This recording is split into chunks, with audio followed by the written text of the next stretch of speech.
It's Tim from Filaments. I did a video last week which I've pulled where I talked about this Spectrum PPS that I had some problems with. I was probably a bit annoyed having spent a few hours with my head inside a hot printer, having had this stuck in it after it turned out it was about 2.19 millimeters wide. So I've heard from Spectrum about this. They've explained the situation with the measuring device and a firmware update. So I'm prepared to accept that, and they've kindly offered to send me another roll of the PPS, and 3D Jake, who are awesome, have offered to refund the PPS. So that covers the damage to the build plate, and I'm happy, and I'm actually looking forward to trying this out. Since I was maybe a little unfair, I'm going to talk about the good things from Spectrum Filaments. I do like that you can get many weird composites from them. One of those has been this PTFE Petri.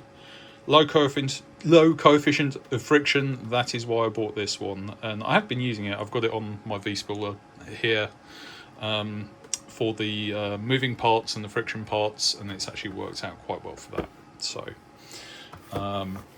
also this is quite a nice biofilament, this HT Greenie. It's made from recycled plastic and has a really nice texture, so that's actually an interesting one to try out too.